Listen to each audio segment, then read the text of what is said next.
Welcome to the Crack House Chronicles, your favorite true crime podcast. I am Donnie, and with me is a man that wants everyone to know that he's not everyone's cup of tea, but he is everyone's bottle of beer. It's Dale. Yeah, you damn right. Yeah. And a shot. How about that? Yep. There's something about Dale that everybody likes. That's right. Yeah. I don't know. I ain't going to say what it is, but there's something. Yeah. He's got so many ways, you're bound to like some of them. That's right. That's right.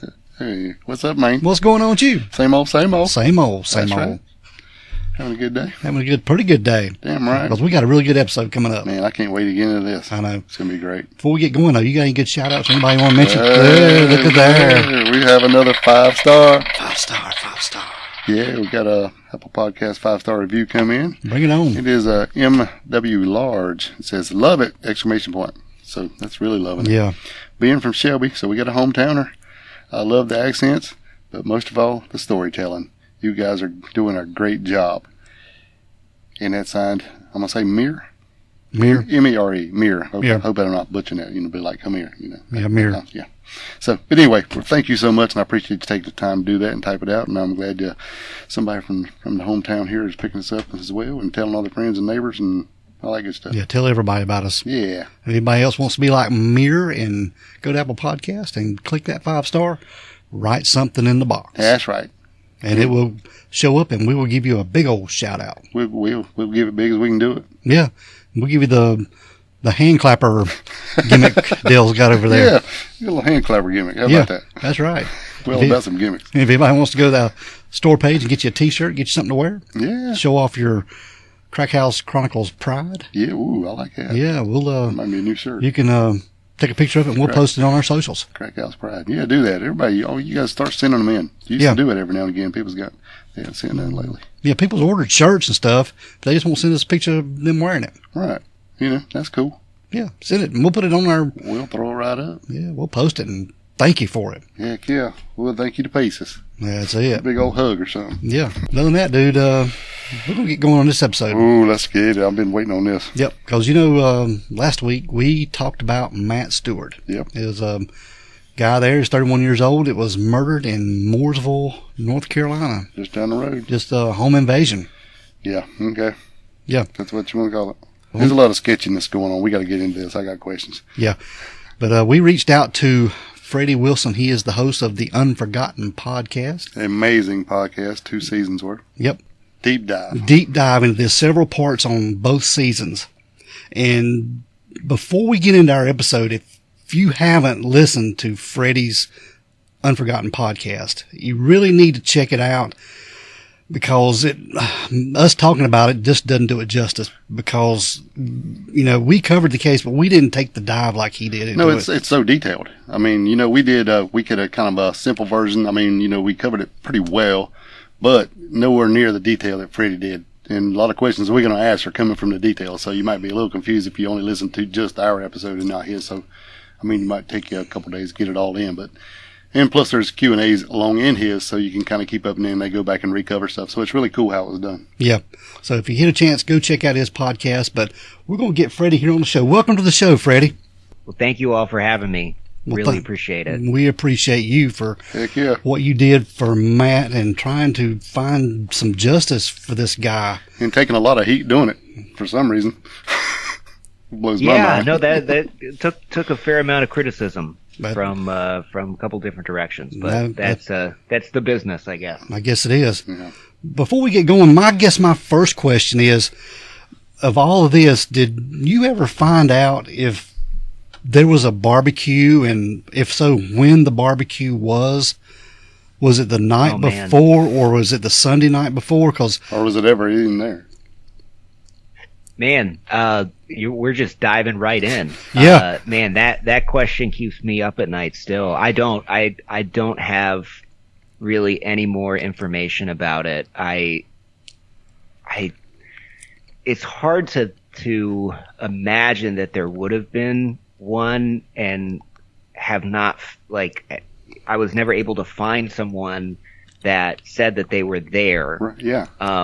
There was Matt's cousin in one of the last episodes, I think, that had said that her ex-husband was at the barbecue, and I reached out to him for years and actually wasn't that long ago. I tried again just to see if he would answer my call, but you know, I don't know if it was somehow conflated with the gathering that happened on Sunday that was actually at the farm, the kind of compound where Angel and the family ended up staying later.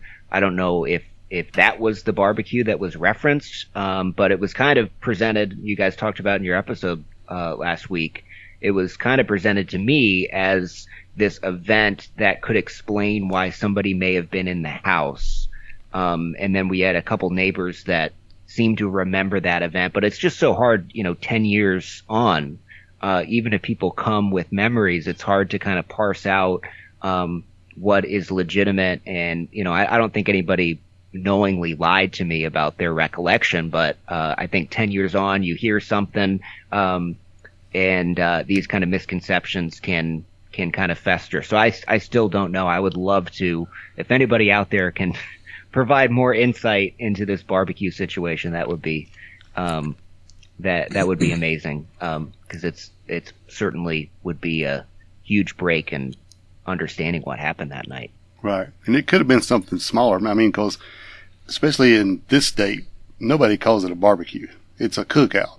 If you're cooking barbecue, in this state, barbecue is pork shoulder or something, you know what I mean? It's just specific. So it's kind of weird to me that they would call it a barbecue, depending on who told you what was going on. It is odd. Yeah, it's really odd.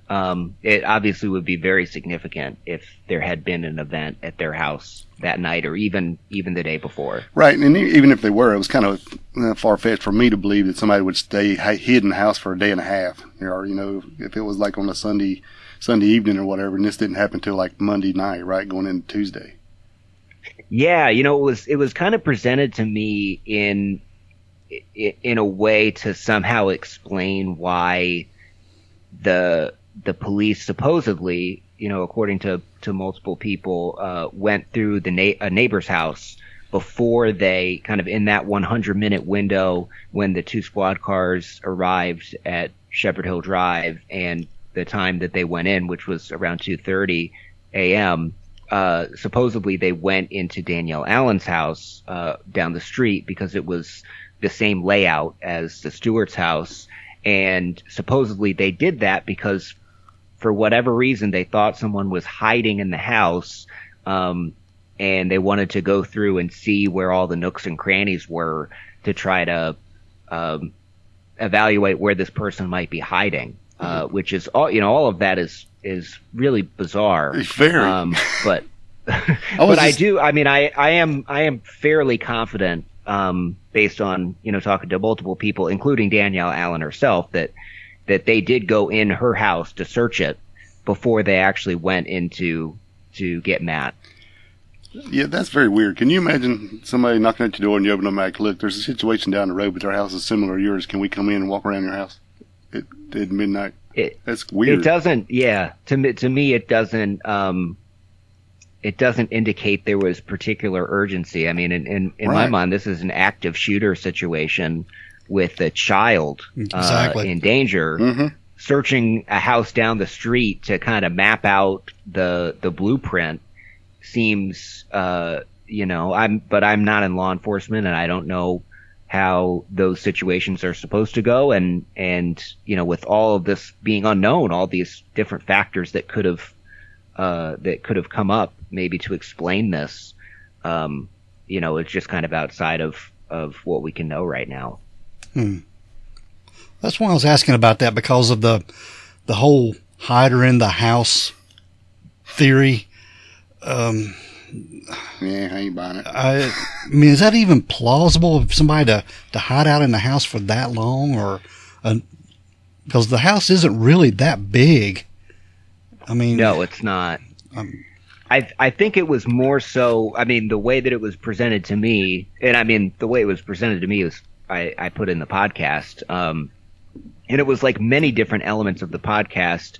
You know, my publishing it wasn't a validation in saying this is concrete fact. It's kind of just me putting a microphone in front of neighbors and them kind of recounting their experiences or what they've heard or things of that nature. But, the way that it was presented to me was that the barbecue had happened that night. So, that would be more plausible. If it had happened on Sunday, I agree. I mean, that seems really far-fetched that somebody would have hid in the house for, over 24 hours. But, even the other way, even if it was on that night, I guess maybe it could explain the lack of forced entry. And maybe that's what they were, confused about, how this person had gotten inside of the house. I don't know. It's all, speculation, but it is, it's a really specific rumor. Right. That definitely makes you kind of scratch your head and wonder where that came from. Yeah, you'd think if he's going to hide in the house, why wouldn't you just do it Sunday night? Yeah. I mean, well, what's the point of waiting another day? I mean, everybody's home anyway. Well, except for Hannah. Yeah, that's true. She was out of the house. But anyway, go ahead. What's next? The whole the guns theory, well, being two shooters or two guns involved. Now, one of the reports said that it looked like maybe a 9mm part of a slug was taken out of Matt. Did I read that right? And there was something about some pellets, some plastic pellets or something.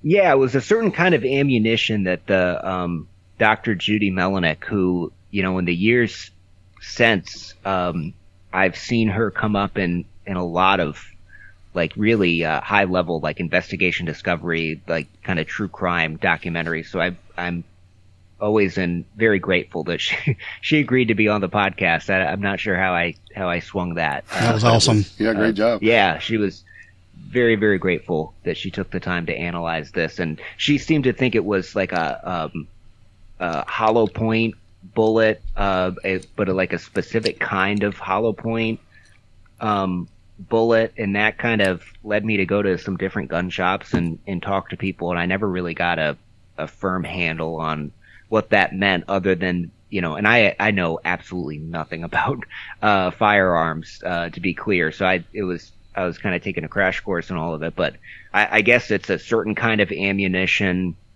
that you would use in self-defense. I mean, it's meant to inflict harm, whereas there's other kinds of ammunition that that do other things, target practice or what have you. So that was her impression based on, all she had to go on though was the autopsy. So it was the bullets that were actually taken from the body, and not like a ballistics report, which I'm sure exists, but is not something that is made public. Yeah, I think she said something about her understanding was the plastic pellets were meant to be where it didn't stop or get snagged on clothing.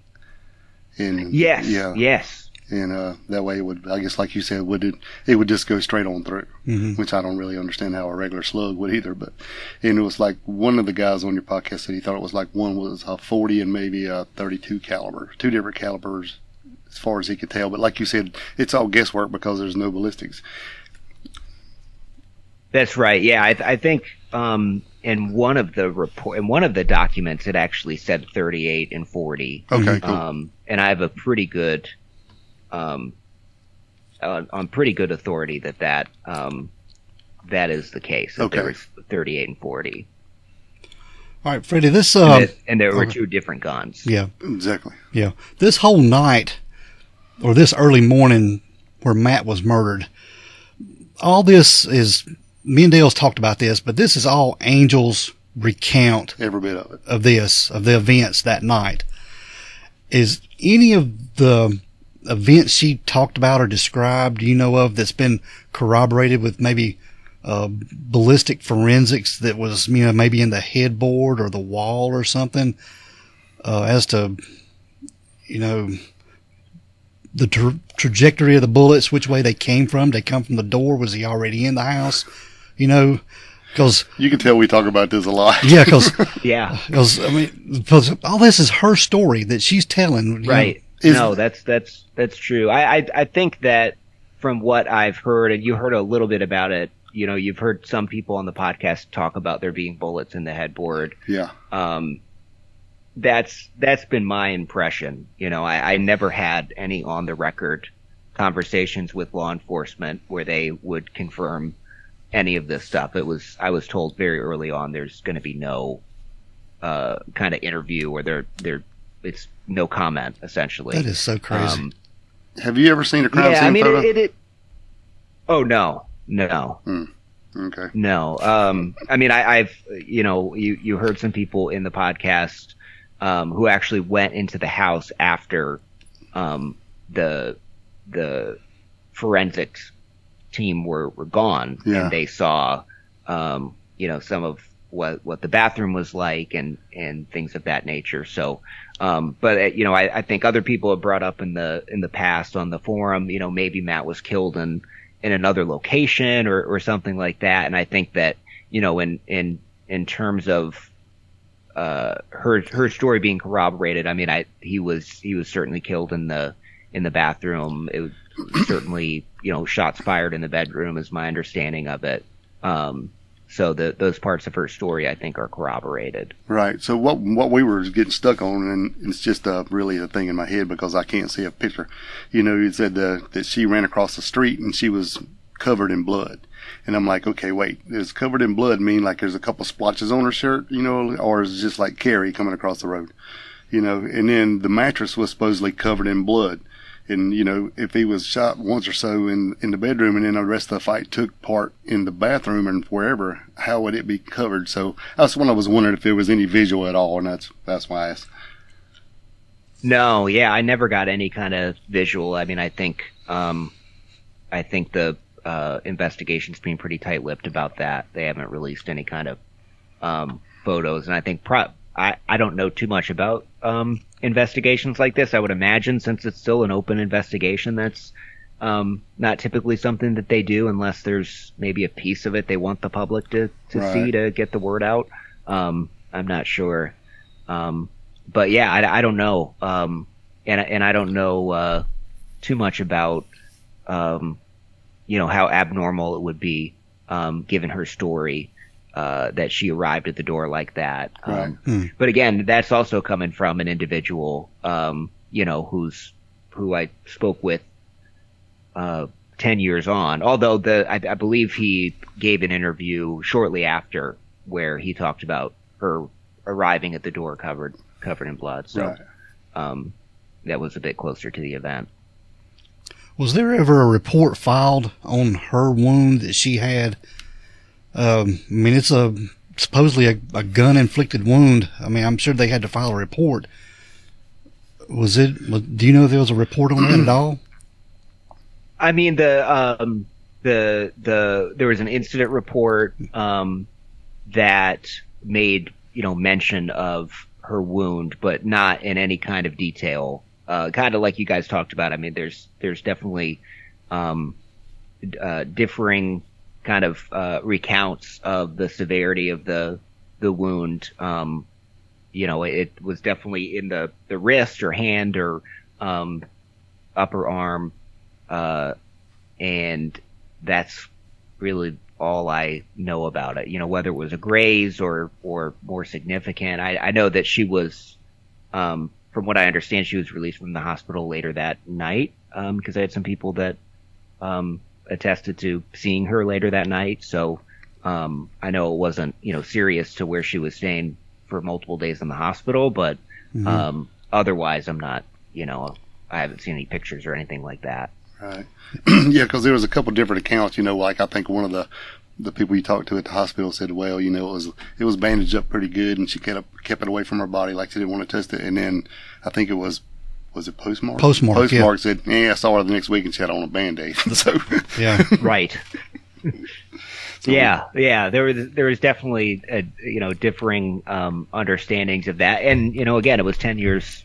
That was kind of an underpinning of this, of the whole process was, you know, having to rifle through the different accounts and, you know, recognize how much time had passed. Yeah. And that, you know, you can have some really honest people that have very different interpretations of things that happened. It's difficult to know really where the truth lies. How long did the authorities have the house locked down for testing and their investigation? Do you know? I don't think I ever got like a specific timeline. I know that it was at least a day or so. What? Wow. Yeah, I know. I mean, actually, I think you guys had a clip of one of the news reports, and they talked about they were sending up bomb sniffing dogs from Alabama. Mm-hmm. So I know I remember talking with neighbors about that, and the kind of thorough sweep they did of the neighborhood, and kind of looking all around in other neighbors' yards and everything. It seemed like they did a pretty thorough examination of the area, but then of course also had those stories from neighbors who remember the kind of cleanup process with the family coming over, and they seemed to think that was in the days and weeks after the crime, but I'm not sure about the actual timeline of how long the forensics were there processing. So Dale and I have talked about this, and did the perpetrator or perpetrators, did they leave through the back door, or so was it pretty much confirmed? Go ahead. I wouldn't say confirmed, but that's my understanding from the different things I've heard, some on and off the record, is that the person left out the sliding glass back door. Mm-hmm. That there was maybe some evidence of that, but again, nothing concrete. You know what gets me though? This fight that supposedly took place. I mean, they said it was pretty brutal from all the descriptions, but nothing or any kind of DNA wasn't found, because the guy in the Matt was in a struggle with, he had to have bled or sweated or something. That's one of the really bizarre parts of this. Is how can, and I don't know. I mean, I think maybe there is or isn't DNA evidence, but obviously there's no physical evidence that has led to an arrest or major break in the case that has been announced to the public. So you wonder how, in the modern era, an individual who would commit something heinous like this could escape in that short amount of time and not leave any DNA. And, I think the bomb sniffing dogs from Alabama, that's something That's maybe weird. In the years since should have I've thought maybe I should have dove into that a little bit more. It says in the news report that they were looking for shell casings, and that kind of matches with some of the other rumors I'd heard from members of Matt's family and neighbors about there not being shell casings at the scene, and how that interacts with the timeline. The police were there in a matter of minutes, yet this person was gone by the time they go inside the house. So, and with the extent of the wounds, you would think this was a fight that lasted quite a while. Right. So how does all of that make sense? And if this person has committed this atrocious act, and there are police there, are they turning on the lights and looking for shell casings, or you would imagine they would want to hightail it out of there. So it's just all really, really bizarre. Yeah. Well, if they had a revolver, then it wouldn't be any shell casings, but I don't know if there's a 40. Well, I guess there may be make one, but I don't know, man. This 4-minute thing, I think this timeline's manipulated. I really do. I think a lot of stuff went on before she ever went across the road and called. I just don't think all that could happen and he can get gone and be gone that quick when the cops get there in 4 minutes. And I'm like, hell, where are they at? Sitting outside right outside the estates here? I mean, damn, 4 minutes is amazing. Yeah, I think the timeline is really hard, and I, it's easy to criticize, especially 10 years, or now it's coming up on 15. Yeah. But I felt like the aspect of the story of the police getting there in such a short time, and then the 100 minutes passing, and then the person being gone, that was all public information, and right. It was never reported on in the press. And I feel like if it had been, this story would have ballooned. The public would have been a lot more interested in what actually took place here. Is the story that was told true? Did the police get there and actually let this person just waltz out the back door? Hell, he could have took a nap, and he could have ate a sandwich and took a nap in an hour and a half or 2 hours. Yeah, did they not secure the crime scene? That kind of public scrutiny was never, never came to be. So, and so when this was reported, none of this ever came out, like at the time when it happened. Like, so you got a newspaper the next day or so, and they didn't say anything about them sitting outside for 2 hours or going down to a neighbor's house and walking through the house or anything like that? No. Wow. Not at all. And the fact that the 3-year-old was slept through the entire incident, a lot of the, of course, if you listen to the podcast, there's an enormous amount that is speculation and rumors, and one person saying something can't be corroborated. But, there's also these underlying facts of the case that are spelled out in some of these official documents that was never reported on, that I feel like the public ought to have known, especially the community and, neighbors. I don't know why it was never reported on extensively, but it seems like somebody really dropped the ball. Yeah. Not somebody, I mean, a whole host of people. Yeah, there you go. Everybody but you seems to be. Well, yeah, I've done what I can. That's for sure. Yeah, it just kind of ticks me off. Yeah. I mean, I was like, I wasn't mad enough. You and me both. Like, I'm sure you're right in the middle of it. I'm like, I can't believe this, miss.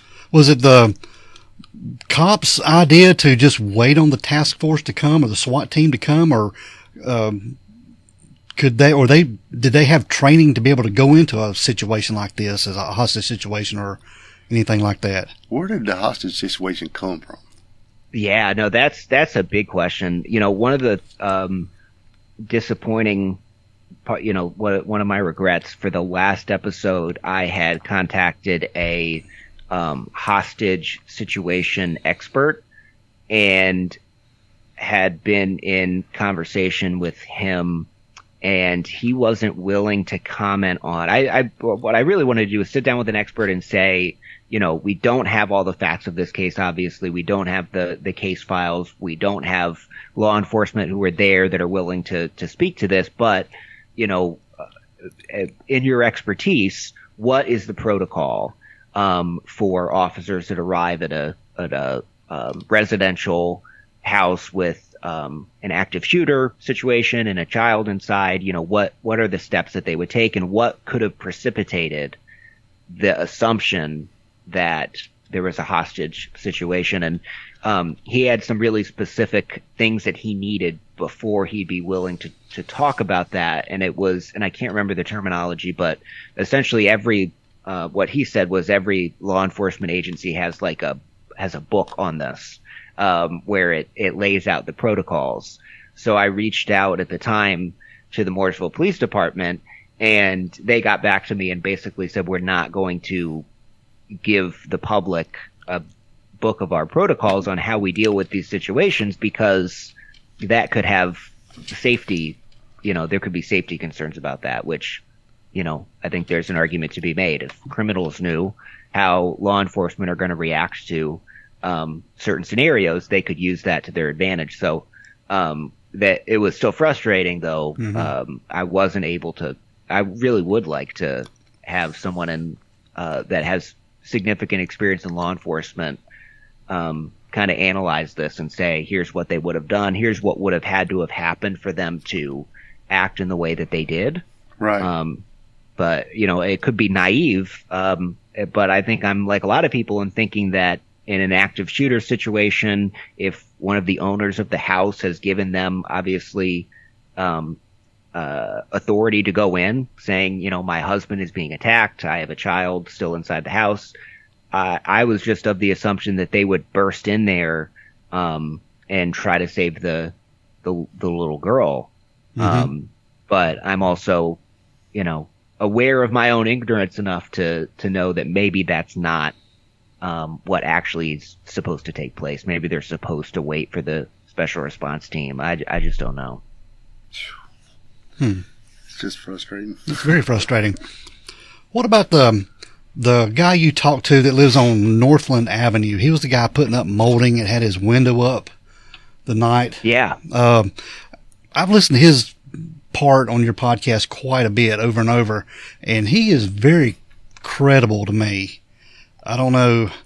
How did you take his interview? I mean, as far as what he had to say. I mean, he definitely lived on Northland Avenue. that I can. Okay. When somebody reached out to me, I did my best to try to figure out exactly who they were and if there was any kind of, if I could kind of corroborate that. And he definitely lives on Northland Avenue. He didn't live, I can't remember how many houses down. I think it's like 10 houses or something.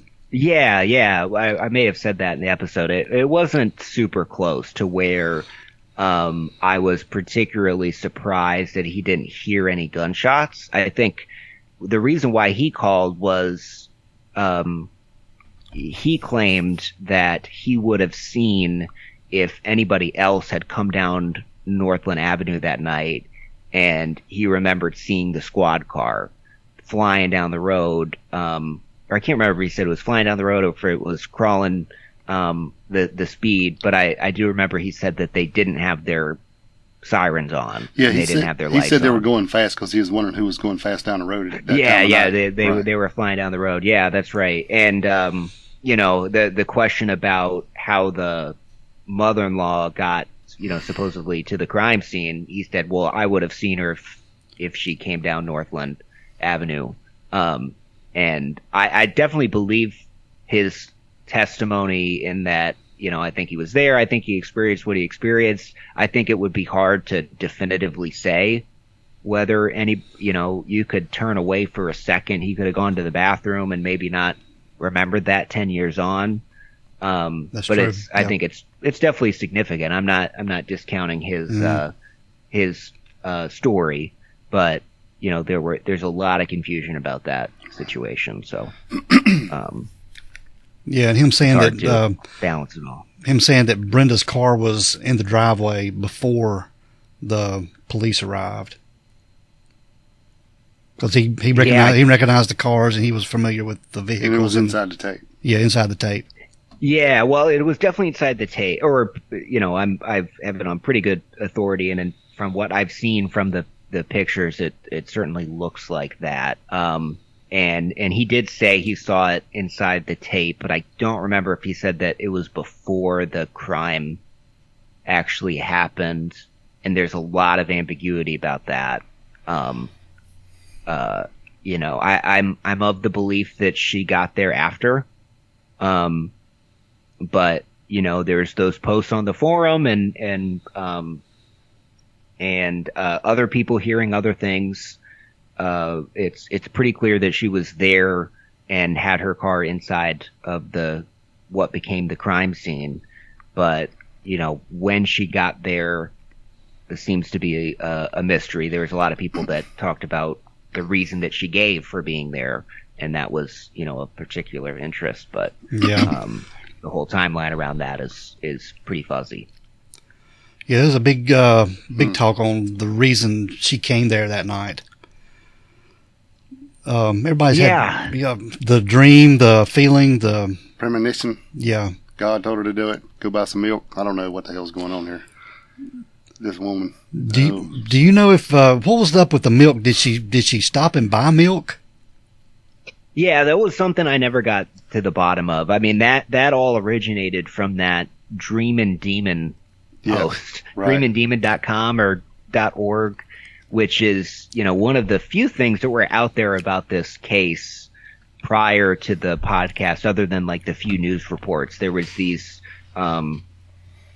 was another forum as well, but Dreamed and Demon forum, and this individual had posted a lot of things, some of which I came to find were completely false, like this conspiracy about an insurance company that was connected to Angel's family, and they just happened to share the same name.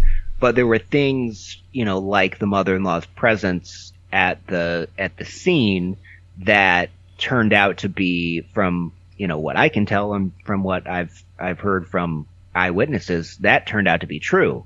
So that's when I started taking that post more seriously. But it's not something that I got to the bottom of, and there's certainly a number of people that attested to her being there shortly after the crime actually occurred rather than before. Now, they did take her car in, did it not? My understanding is that it was processed just like everything else in that, inside the tape. Mm-hmm. Yeah, because I heard somebody on there said that they saw it, they put on a rollback and took it. Now, I don't know if that's true or not. But I was trying to figure out. Yeah, I'm not sure that to the extent in which they processed it, if they actually, took it to another location. But my understanding is, they everything within the yellow tape, the SBI was there, the State Bureau of Investigation was there within a couple hours, and they were the ones, my understanding is they were the ones that really ran point on the whole crime scene analysis. So you would think if she got there after the fact, why would her car be inside the tape if the cops were there in 4 minutes?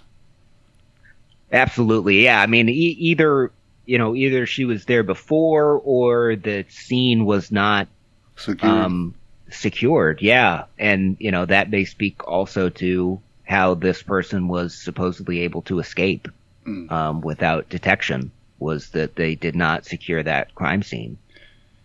And they found supposedly shell casings in her car?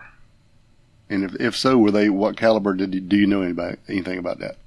Yeah, so it's all hearsay. I mean, that was from the neighbor, Mr. Michigan, who lived next door, and yeah, supposedly they did not. No, they weren't in any relation to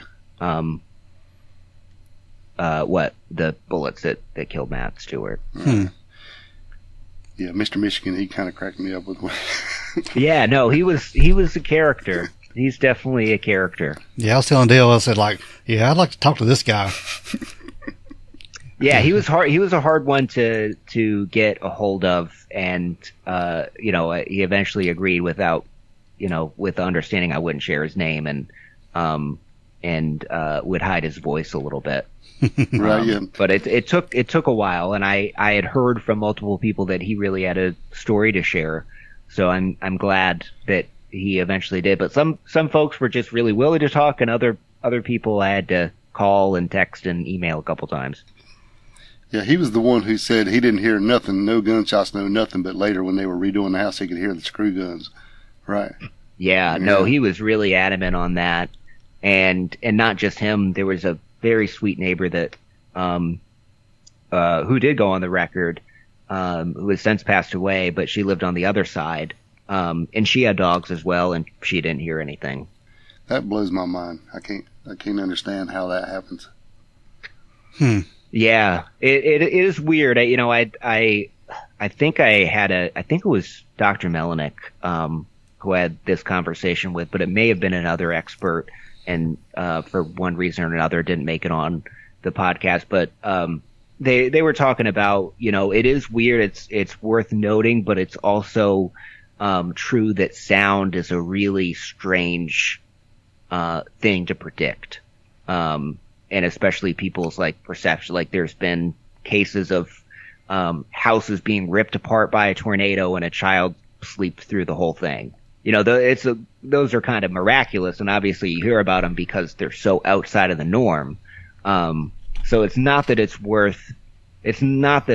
not worth noting, but I was kind of cautioned that that people not hearing the gunshots was not necessarily evidence that there had to be silencers, or that the shootings didn't take place, that day or that night at that time, that it was a complicated kind of phenomenon to really understand. Mm-hmm. Right. Well, especially when Angel said she heard the last gunshot while she's running across the road. Right. Yeah. No, that came from Hannah. Oh, okay. That's something that Hannah said. But she seemed to say it with pretty confidently that's what her mom had told her. Yeah. So, okay. That's a strange element to the story. How would she know it was the last gunshot? Right. It could have just been a good enhancement for her story, I guess. Yeah. Right. Right. So, let's get into Brenda just a little bit more. We was talking about her. She was pretty adamant that she was going to clean this house and not have a company come in. And the company was going to charge, I think, about $5,000. About $5,000 to clean the house.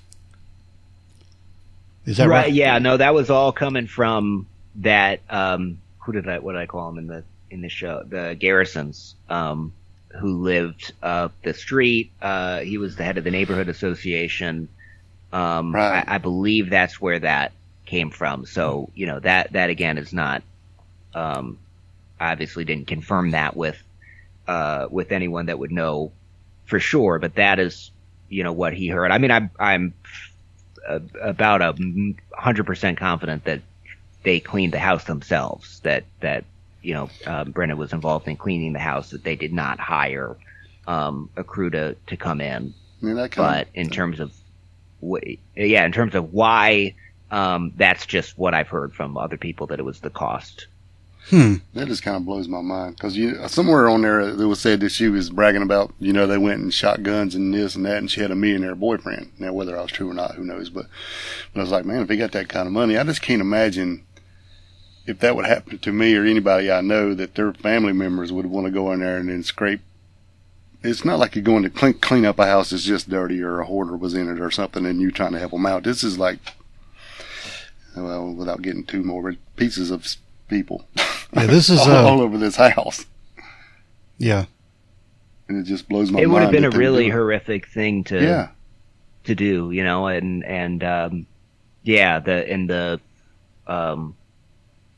guy, the head of the neighborhood association that was invited in, and that Danielle Allen's experience in having similar experiences, talking with her about it, I felt like it was interesting and important enough to include in the series. But looking back and thinking about it, you just don't know why that was done that way, and if it means anything. I'm not sure, but it's certainly worth noting. Yeah, definitely. Yeah. Brenda she sticks out hard to me. I don't know what's going on there, but I think something is. Yeah, Dale's got it. Yeah, I mean, I can only speak to the conversation that I had, or two. Yeah, I'm not putting words in your mouth. Trust me, it's my personal opinion.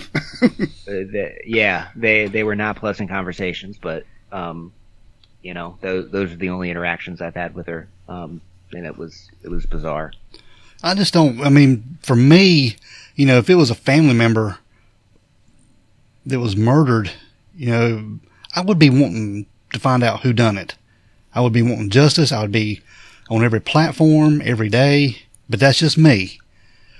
They seem to have just buttoned up from the get-go and not talked about it unless it was on their terms.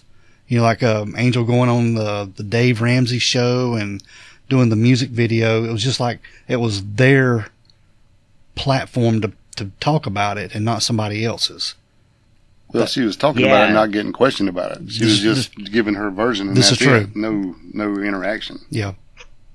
Yeah, I think the important difference that I think one of my guests kind of pointed out was that the difference between a tragedy and a crime, and when they've talked about it, it's been more in of it being a tragedy, like something horrible that happened, and how they've persevered through it, rather than, and that obviously it is a tragedy, and that all of that is reality for them. But then on top of that, it's also a crime that needs to be paid for. There's an individual that is still out there who, is obviously, if you look at the details of what was done to Matt, this is someone that has no regard for life itself and needs to be, locked up for the rest of their life. Agreed. So that aspect of it, it seems to be something that, and I'm not putting words in their mouth, but it seems to be something they don't want talked about. They don't, they don't want it talked about as a unsolved crime, and conversation about who could have done it, or the motive or anything like that. I think that's where the difference is, and it is kind of bizarre, but I think it's worth noting they did come after me and say that I was putting them in danger by talking about it, and I still don't understand how the YouTube video and going on Dave Ramsey, whose podcast, by the way, has a much larger reach than mine. It's one of I think it is it's syndicated radio show. Yeah, it's one of the most popular podcasts in the world. Yeah, and it's even on radio, especially in the financial sector. I don't understand how that, and they weren't hiding their identity or the identity of people in their family or anything like that. And I don't understand how my podcast, put them in danger and those didn't. But maybe there's more to the story that we just don't know. But I do think that it's, when something like this happens, hopefully the person's apprehended one day, and when that happens, it will not be, Matt's family versus this individual or individuals. It will be the state of North Carolina against, and that's, when in these cases of murder, it's not a crime just against one person or one family. It's a crime against the entire community.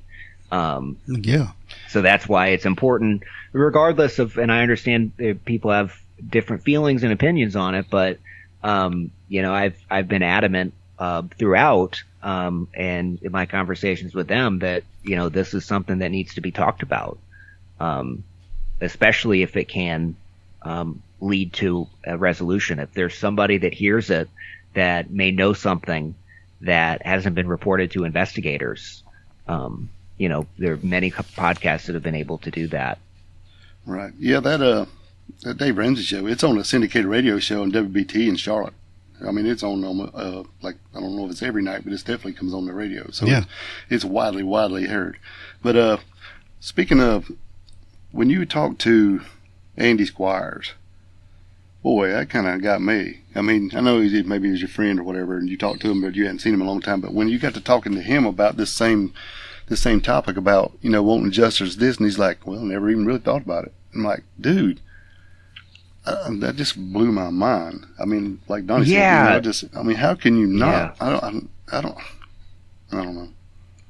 I just don't understand. Yeah, well, in the kind of conversation about kind of what would it even do if we found the person that did this? The family's moved on, and that kind of sentiment. And then, like you said, the not really thinking through that this person posed a danger to other families, the rest of the community. I think what was so interesting about that was that it was something that I heard from a lot of people in that community. Pretty much everyone I talked to in that community, when I posed this question of, what do you think about the person, being this other people being in danger, it was not something that they thought about, and I just thought that was, notable.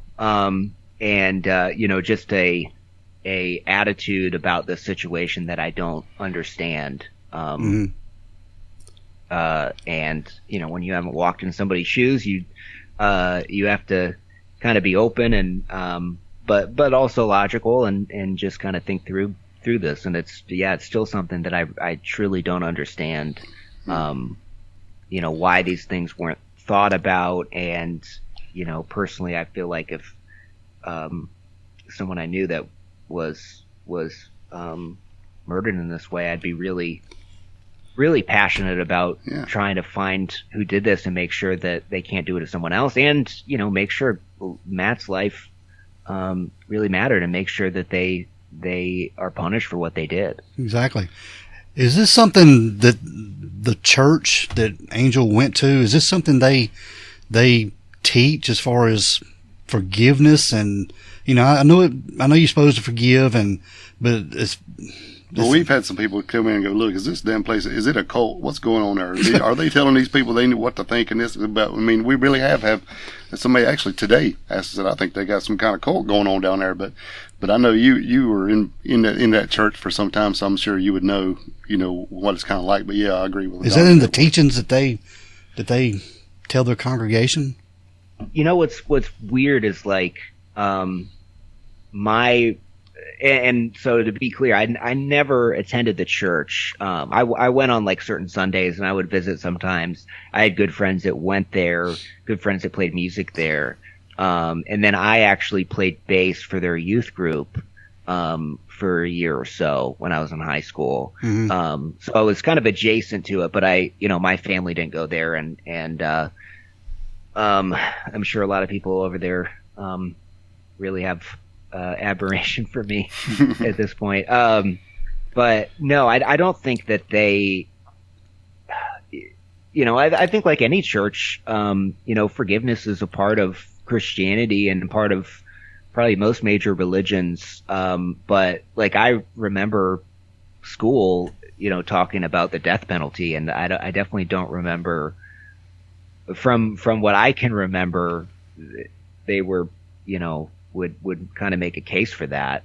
And that's just my recollection many, many years on, but it definitely wasn't like a tenet of the church or the school that this kind of radical forgiveness, or that we would, and that's what has, been so confusing, is that, I would have imagined that they would be, really adamant on trying to find who did this. And it's also a church that is strong on like prophetic words, prophetic visions, hearing things from God. And I always wondered why that was never incorporated into this case, that we would pray that God would give us the answer to who killed Matt, or at least pray that. And I think they definitely pray for justice and mm-hmm. So on. And it's a church just like any church or any group of people where there's a variety of opinions. So I don't want to say that the church feels this way about Matt, but just from the interviews that I did and from what people heard in the podcast, there are some differing opinions on the importance of finding the person that did this. But I spoke with Pastor Byron Wicker, and I think he really wants to see a resolution to the case, mm-hmm. And wants to see justice come about. But yeah, there are some peculiar things, or things that I don't understand. But it's a difficult thing to navigate. Right. And I'm not trying to pin you down and make you answer a question you don't want to, because I know it's just far-fetched. No, in terms of cult, I mean, that's a strong word. It's a strong word, and I mean, a lot of people would call a lot of things cults these days. I will say, you heard some people from the church, some prominent voices in the podcast, that either I reached out to or reached out to me. And then there were also people in that church that reached out to me that provided support, that you didn't hear in the podcast, who have, very different opinions. So that's important too. Right. There are definitely people there that really want to see justice, really want to see the truth come out, regardless of what it is. Yeah, and that probably wasn't as reflected in the series, but of course I would have loved to add their voices, but most people that reached out didn't want to be on the podcast and have their name out there, and I can understand why they wouldn't. Just changing gears just a little bit, Freddie, did something I haven't seen anywhere. Did Matt have a life insurance policy that you know of? Good question. Not that I know of. Though there's not public documents on that from, it's definitely something that I researched. If he did, would there be any way to figure that out? And, from what I saw, there wasn't any way for a member of the public to ascertain that information. I'm sure his employer there at Lake Norman Hospital would have something on him. I mean, most employers have something on their employees. They probably wouldn't tell you that. No, they probably wouldn't tell you. Right, and my understanding from what I saw, publicly, the state of North Carolina has a bit of protection for that sort of thing. But yeah, in terms of like an actual policy with the insurance agency, there's just no way of knowing. I think people, speculate and you hear things. There's rumors, but nothing concrete. And nor would that be, if they did, if he did have a life insurance policy, that in and of itself wouldn't be suspicious. A lot of people have life insurance policies. Yeah.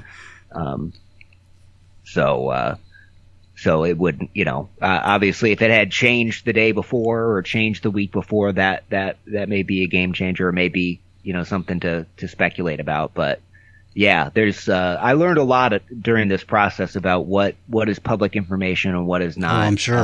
How to go about getting public documents. That was never something that I thought about before I embarked on this journey. But, it's been a learning experience, if anything. So I don't guess we ever knew if, I guess Matt probably didn't have time to get a gun if he registered one, unless he just bought one from somebody, just a bootleg gun, or I don't know. Yeah, that's something that I thought about a lot, throughout the years. Because, and you guys talked about this, in your episode last week about, the presence of two guns and what that means, and if there were two shooters, and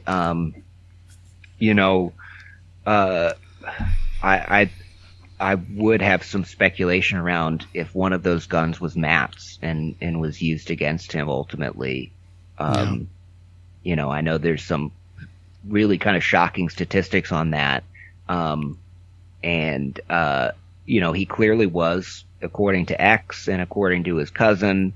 And I believe one other person had told me that he had spoken about getting a gun, and it's not, if you really want to get a gun and you're, have a clean record and, everything else, you can do that pretty easily. So if he, it could have been registered, it could have not been, had he had a gun registered to him, my understanding is that information wouldn't be public, and it wouldn't necessarily be incumbent on law enforcement to broadcast that. I mean, I will say there was no one that I talked with that said that Matt had a gun or gave that kind of indication. Just people that said that he had been talking about that. And then X, of course, said that he had asked about it just that's the guy from the farm, 48 hours before. Yeah. Okay. Right. I was fixing to say, he just said right the weekend before you had asked him or something. But I wasn't. Right. Yeah.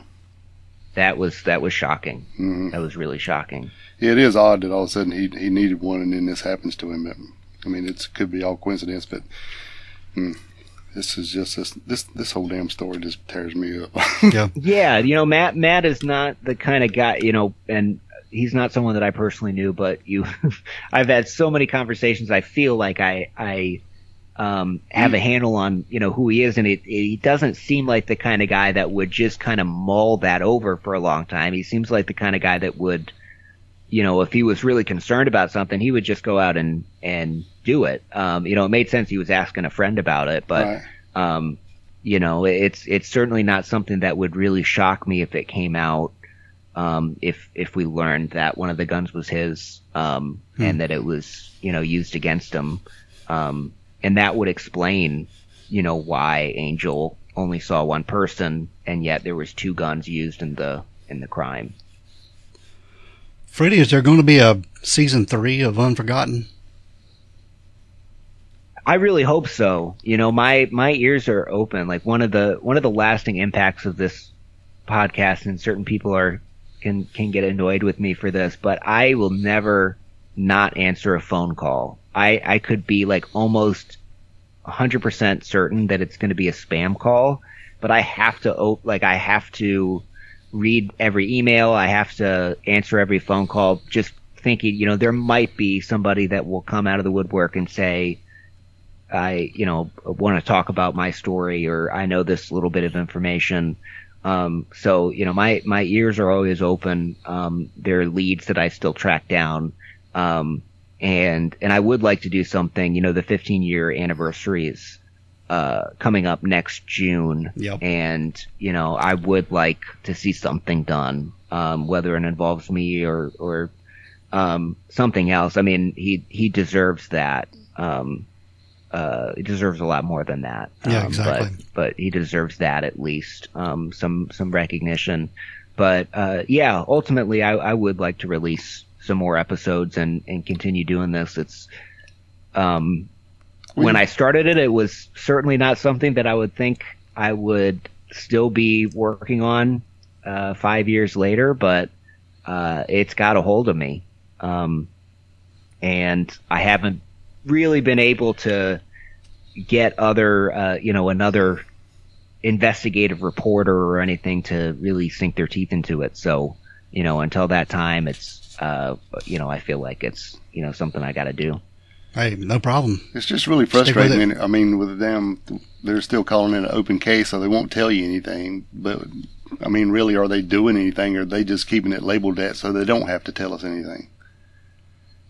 Yeah, that's my fear. That's what keeps me up at night. It's hard to, and I said, I said some things about the police department in my podcast, and I know that they didn't appreciate everything I said, and I don't think they appreciated the fact that I did the podcast in general. That's my opinion. I'm not speaking for them, but right. I don't think that there's a lot of love for me at the Mooresville Police Department. But what I would say is I will do a lot less speculating when they do a lot more solving the murder. Right. I mean, hell, you've done so much legwork. I don't know how they can. I mean, sure, if the shoe fits, sorry, that's just the way it works. But get out there and do your damn job, because I don't know. I mean, it looks like you dug up a lot more than anybody else. As far as we know, of course, they're not going to tell us if they already knew that or not. But I'm assuming they don't, because nothing's happening. Yeah, I think they have a responsibility. I understand that they have their main focus is solving the case, and their main focus too is to make sure that when they find out who did it, that they have a solid case against this individual, and that certain pieces of information, if it became public, could jeopardize the investigation. And that's the last thing that I would ever want to do. I want to see this person more than anything, face the consequences for what they did. But it is hard to believe that after 15 years, and maybe they've made a bunch of progress on the case and they just haven't told anybody. But from the outside looking in, it sure doesn't seem like that. Right. And they haven't been successful, because the measure of success obviously is an arrest. And I'm sure it's frustrating on the other end of it, if they have been working it diligently, to have people call that into question. But I think they have a responsibility as a public institution to take into consideration the community's feelings, and it's reasonable to say, especially after 15 years, we don't trust that enough is being done. Right. Because you've given us absolutely nothing, and we don't want to get to the 50-year mark and have it come out that things haven't been done. Right. So I would, just as I was back when I was releasing episodes, I think they've got a responsibility to either release more information, or if they're really stuck and they can't they can't move forward with the case, to pass it off to another agency that can, have a fresh set of eyes. Exactly. And, and maybe they've done that, but to make that public, to let the public know we're bringing in experts, we're consulting with other agencies. Yeah, we're doing something. I mean, hell, come on, just give us a little bit, something. Yeah, to let people, especially people that knew and loved Matt, to let them know, to give them some kind of update, and understanding that, it's not going to be the full story. I mean, surely they're not doing nothing because the family don't want them looking into it either, right? Surely not. Yeah, it's I don't know why they've chosen to go about it that way, and I'll be frank in saying that I have always had a fear that the actions that they took on that night may be a deterrent to making things public about the case or talking about the case. And I hate to say it, I'm not making specific accusations. I'm speculating. But on the outside looking in, you've got a situation where, if Angel's story is to be believed, my interpretation of it is that they let that guy walk out the back door. Right. Yeah. You might be onto something there. Yeah. So, given that and the 15 years of no progress, I don't think it's being unfair to start, speculating about, did they have incentive to not bring this forward? Right. Like not only did they drop the ball, but they dropped it and kicked it down the street. It's kind of the way it looks from where we see it, Yeah. I mean, you would hope that's not the case. Exactly. But, I'm all for law enforcement, but what I would, I think obviously there are people putting their life on the line, and there are people, I'm hoping that are really dedicating themselves to solving this case. But what I would tell them is that, when there's not progress, the public has to recognize, sometimes people do all they can.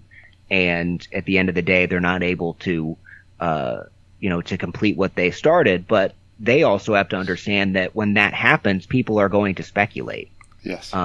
That's just kind of the nature of how this thing works. Nature of the beast. Yeah, exactly. So, yeah, exactly. So, I think the public has every right to kind of call this stuff into question and kind of hold their feet to the fire and say, you've got to do something after 15 years. It's ridiculous. What can the public do, Freddie? I mean, can they contact the Mooresville PD, the Mooresville District Attorney? What can they do? Yeah, I've been told the district attorney can't. No, it was the state attorney or the attorney general. I was told they had no kind of jurisdiction, but the district attorney, the Mooresville Police Department, the town board, the mayor, I know the exact email that they're going to get in response, which is that the police department is doing everything that they can to solve the case, and they're dedicate a lot of resources to it and all these things, but just keep hammering away at it, especially if you're a resident. It's one thing to have somebody from out of state or out of the city, but if you're a resident of Mooresville, let them know that you understand they can't release everything about the case, and that is not what we're asking them to do. We're asking them to say like one damn thing about it. Right. At the 15-year anniversary, I have a really hard time believing that them having a press conference and releasing any information is going to jeopardize the investigation. And maybe 20 years down the road, I'm proven wrong. But I find it super hard to believe that the specifics of the case are causing them to just stay totally silent. Yeah, they haven't released anything. Nothing. Huh? No. I mean, you take Delphi for example. They released a sketch, and then they released another sketch, and I mean, they were very open with the public on what they were releasing. They were releasing stuff and audio and video, and I mean, and you got the Mooresville PD not releasing anything.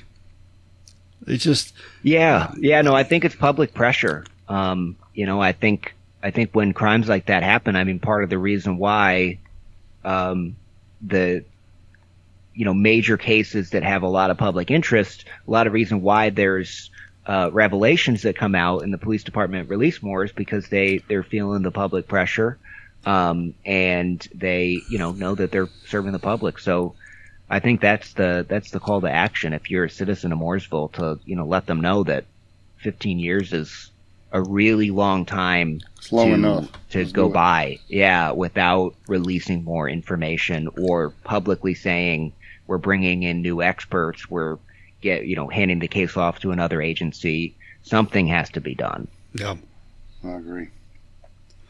Freddie, is there anything else you want to tell? Because it's been a while since you ended up season 2 and actually commented on anything about Matt Stewart. Is there anything you want to bring forward that you haven't told? Oh man, Put you on the spot. I feel like, if there was something that was really significant, I would dust off the old condenser microphone and do a follow-up episode. And I'm still following leads, if you could call them that. I'm still talking with people and develop some lasting friendships out of people that were close to Matt. So the case is something that's still I'm still thinking about, and I'd like to do more episodes. But honestly, I would like to it's so encouraging that you guys reached out and that you were willing to do an episode on this. That's what I would really like to see, and what I've wanted all along was not to become a podcaster, but to have someone come and kind of swoop in and take this out from under me. Investigation Discovery, or a true crime network, or someone with a big platform that really has the skill set of investigating that I honestly don't have, and just the kind of media savvy and the time and energy that it would take. That's my big hope. But if that doesn't come, I will do everything in my power to come up with something to put out there, just to keep people talking about this case. Yeah, you'd think, as crazy as everything is about this case and all the weirdness and the sketchiness it seems and everything, all the suspicions, that it would be perfect for a ID channel to come out and do a show on. Yeah, well, they wanted to do something on it. I got a call from them. It was around the end of the second season. I had reached out to them, I don't know how many times. So I don't know if it was related to that, or if it was the podcast, on the, was getting moderate amount of downloads. But they did reach out. It was someone from a series called Still Cold, or something cold, but it was about cold cases. Right. And it was the same story with them as it was with some other folks I was talking to. They basically said if the immediate family doesn't participate and law enforcement isn't going to participate, then we can't do it. Right. So that's always been the hang up. But I am still hopeful that somebody sees the value in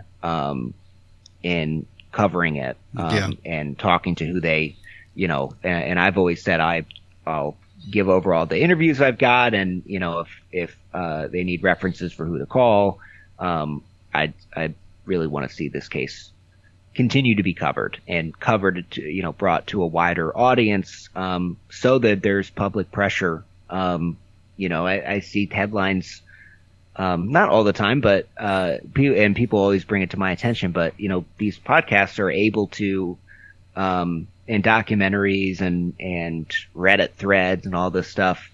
All it takes is one person that's got a bit of evidence, maybe that they don't even know they have, or a bit of information, and just getting the word out can be so valuable. That's it. That's all it takes, man. It takes that one person. Yeah. So thank you guys for doing what you're doing. With this case and other cases, I know you work on, you go case by case, and many of the cases that you talk about are unsolved, and it's entertaining, but it's also a public service, honestly, because it does get the word out, and I'm sure you've had other people reach out to you who are connected to those cases. To thank you, but I know that the unsolved cases are much harder to report on than the solved cases because there's not as much information. Right. So it's I think that's part of the reason why it's so difficult to get media outlets to talk about the unsolved cases. It's not as much material that's readily available. So thank you guys. Well, thank you. We appreciate all you've done, because if it hadn't been for you, I don't know if we'd have had an episode, because we will put your podcast link in our show notes that everybody can go check out. But we really used you as a source, and also I think it's Michael from the Unresolved podcast. Yeah. We he did a great job. He did a very good job. Yeah. And there's a couple others out there, but not many. Matt's case hasn't been covered. I mean, it's very, very few. There's a couple. Yeah, no, it's not for a lack of trying. At one point, I was calling Nancy Grace, her producer, like once a week. And I tried really hard to get people to look at it. Boy, I can imagine her pulling up in her bus the day this happened. Boy, she'd be letting them have it back like her show back in the day, Yeah. That's what I was. If Nancy can sink her teeth into this, she goes a little overboard sometimes. But I just anyone with a platform reached out to Chris Hansen. I thought maybe he could take a stab at it. Never heard back from. I did talk with Nancy Grace's producer a couple times, but they've got so much. I mean, we live in such a crazy world. There's so many things going on. There's so many crimes. Right? Yeah, that's right. Yeah. So, well, Freddie, again, we certainly appreciate you being on the show, man, and giving us some insight and answering a few questions we had. Pretty awesome. Amazing. Yeah, thank you so much. And absolutely, anytime. Just continue to fight, and we'll be behind you, and we'll support you on all your endeavors, dude. Anything you need, man. Yeah. Likewise. Awesome. All right, man. I hope you have a good night. All right, you too. All right, man. Have a good one. Thanks. You guys take care. Okay, Dale. Man, we want to thank Freddie again for being on the show. Yeah, dude. Thanks so much for, spending your valuable time with us. We really, really appreciate it. I know this is Matt Stewart's case is very close to his heart, and he's put in the effort and the time. So if you get a chance, go check out his podcast. We highly recommend it. We'll put a link in the show notes and put a link on our socials that everybody can check it out. Yeah, definitely. Yeah, it's something you can. It's a deep dive, and it's really interesting. It really is. It'll take a day or so to binge it, but it's definitely worth it, because he's got some episodes that tells a lot more about Matt and his family, and he's talked to anybody and everybody that'll talk to him. Yeah. So really neat stuff. Other than that, dude, we're gonna get out of here. Ooh, let's go. That was a good one, man. That was a good one. Yep. Thank you again, Freddie. Thanks, brother. All right, we want everyone to be safe. Please be careful and always be aware of your surroundings, because the next episode could be about you. This is the Crack House Chronicles.